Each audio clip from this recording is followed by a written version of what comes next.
un immense nombre de personnes qui partagent le même besoin, qui ont l'argent pour se payer la solution et qui en ont besoin maintenant. C'est ça, une opportunité d'affaires. Je vous donne un exemple bien concret, celui de Steve Jobs avec son iPod. Beaucoup de gens disent « Ah, l'iPod, c'est une super belle machine, c'est pour ça que Jobs a eu du succès. » Erreur. Selon moi, l'iPod, c'est effectivement une belle machine, mais quand l'iPod est sorti dans son marché, il y en avait des tonnes d'iPods. C'est pas des lecteurs de musique, en fait, on appelait ça des lecteurs MP3.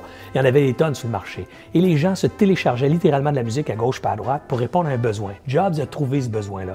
Jobs, à ma génération, ou un peu plus vieux même, il s'est rappelé, lui, qu'au début, quand il était jeune, puis qu'on tripait sur une toune en radio, quand on trouvait sur une tourne à radio, on pouvait acheter le singles. On pouvait aller dans un disquaire et dire « Je veux cette tourne-là, ça me coûtait 1,39 $, 1,45 $, et je repartais avec un 45 tours en vinyle. » Et ça veut dire que j'avais une réponse à un besoin qui s'appelle « Je veux juste une tourne, c'est la tourne que j'entends à radio, mon nouvel artiste que j'aime beaucoup.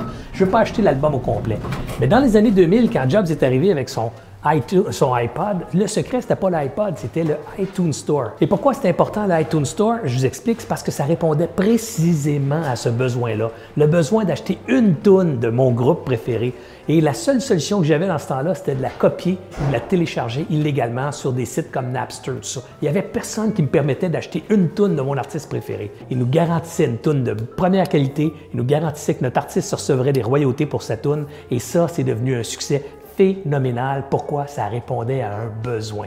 Alors toi qui as un plan d'affaires, toi qui as une idée d'affaires, pose-toi la question, est-ce que ça répond à un vrai besoin? Est-ce qu'il y a un paquet de gens qui cherchent une solution pour laquelle toi, tu as une solution, ou ça répond juste à une de tes passions à toi, quelque chose que toi, tu trouves le fun? Là, il y a des gens qui disent « Ah oui, mais tu sais, je vais créer le besoin. » Ça n'existe pas, créer des besoins. Il n'y a personne qui a assez d'argent pour créer des besoins. C'est ça qu'on crée avec l'argent. On crée des solutions, on crée des façons de communiquer ces solutions-là aux gens. All right?